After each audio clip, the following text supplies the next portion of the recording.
Essentially, the vegan ideology can be used as a vehicle to usher in globalism and globalist policies.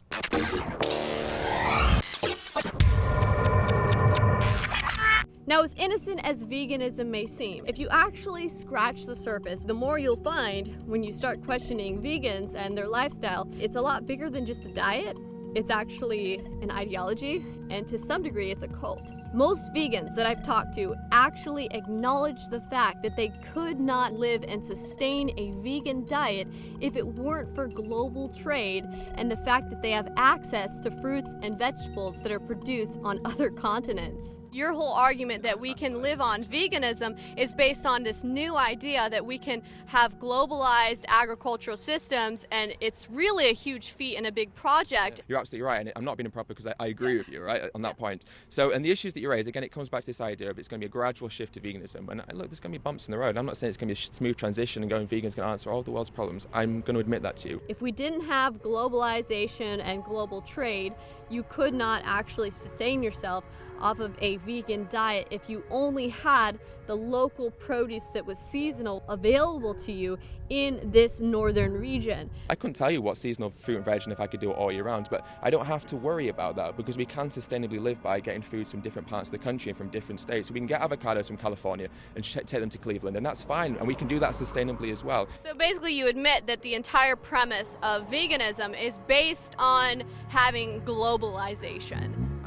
I mean, globalism, essentially. I mean, I know what Infowars is like, and the topic of globalization is a scary word for you guys, and I appreciate that. But the issue of veganism is something that we would like to spread across the world just because it's a more compassionate and ethical way to live. A vegan talking point is that less farmland will be used if we actually cut off all meat production and we switch 100% to vegetable grain crops. All the grain that's used in this country alone could feed 800 million humans, which means we could eradicate world hunger with just the grain that's fed to animals in this country alone. Well, here's how that's actually not necessarily the case. A global population census estimated that in order for the entire global population to switch to an all-vegan diet, they would essentially have to adapt a one-child policy.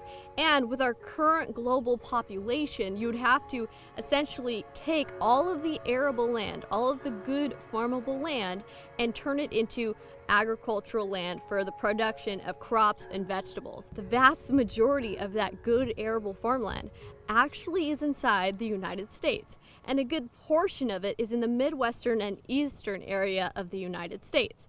Now, if you look in the Eastern area of the United States, you actually have a lot of development, commercial development, and homes everywhere. So you would essentially have to destroy the rights of the American people and use eminent domain to seize all of their land in order to work out a global vegan diet-based society.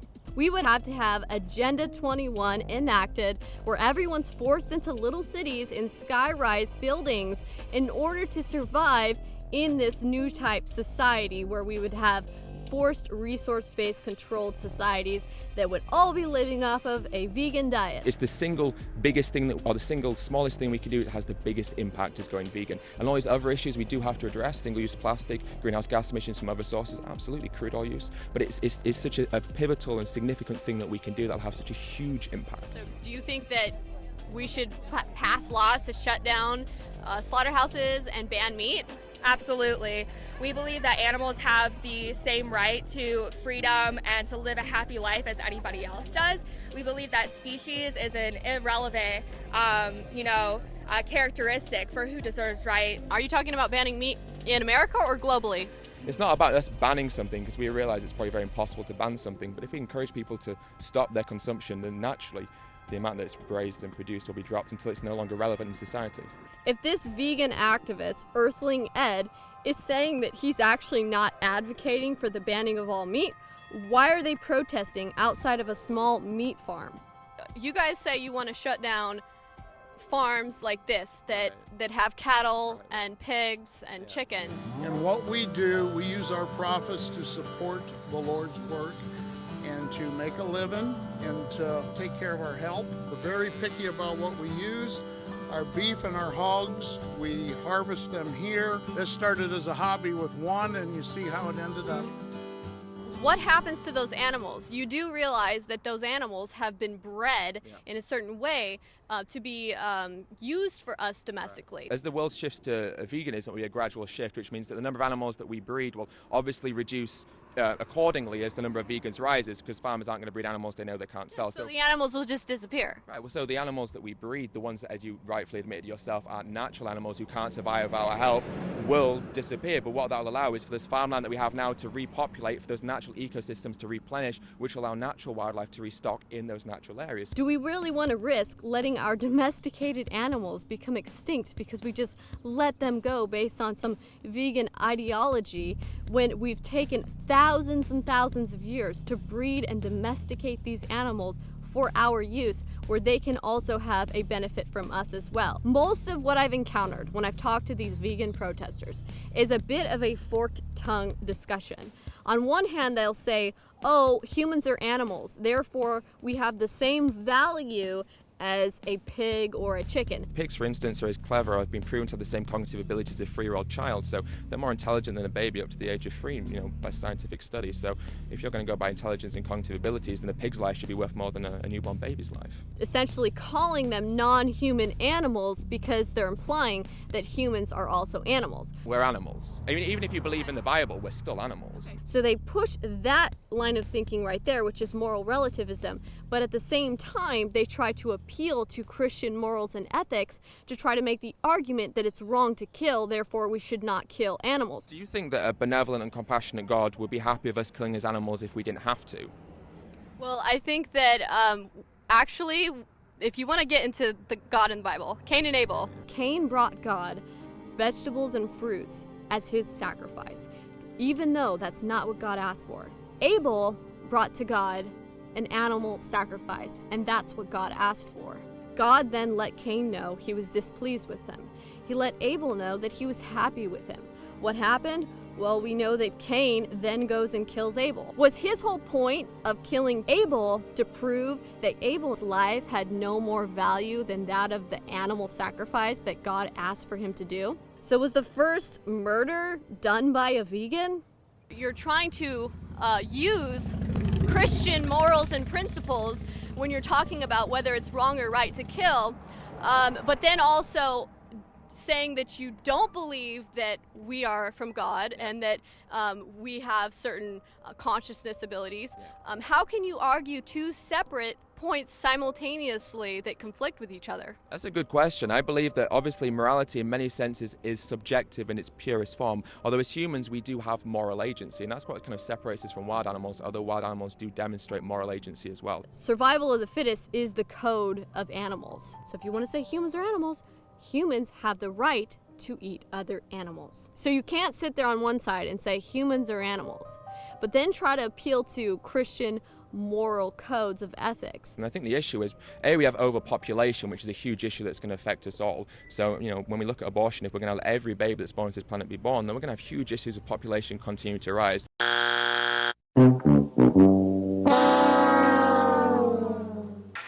Some of the conditions that these animals have been living in are inhumane and they are wrong. And it is right to push for reform in that direction. But to try to push for the entire population or the entire world to stop eating meat, to shut down all slaughterhouses and ban meat production, is completely too far, too extreme, unsustainable, and unrealistic.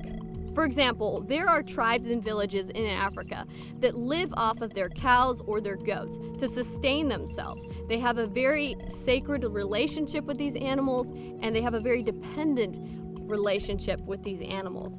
If these animals were to disappear, these people would probably not be able to sustain themselves because in many of these areas in Africa, the land is actually not very arable. And look, I will say that there are some health benefits to trying out a vegan diet lifestyle.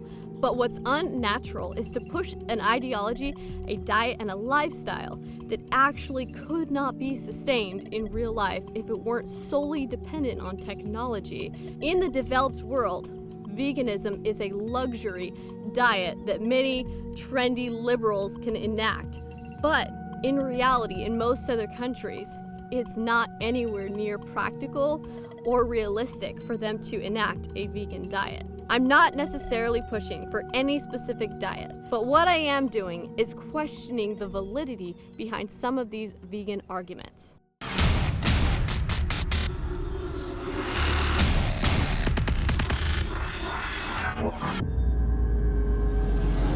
Fuel your body with Carnivore, the new digestive enzyme product by Infowars Life. Digestive enzymes assist in the digestion process and increase the bioavailability of nutrients by breaking down foods into easily absorbable components. They also help prevent discomfort from indigestion caused by fermentation of undigested food particles in the gut. Digestive enzyme production declines as we age. Carnivore is filled with digestive enzymes like those naturally present in the body. Enjoy the full potential of protein-rich foods again. You can eat protein-heavy foods now while minimizing the later indigestion and discomfort commonly associated with high-meat diets. Just one pill with every high-protein meal helps increase the bioavailability and absorption of amino acids, the building blocks to your muscles. Carnivore also contains digestive enzymes to help digest fats and carbohydrates so you can fully digest all types of meals. Don't let a meal go to waste. Use Carnivore by Infowars Life.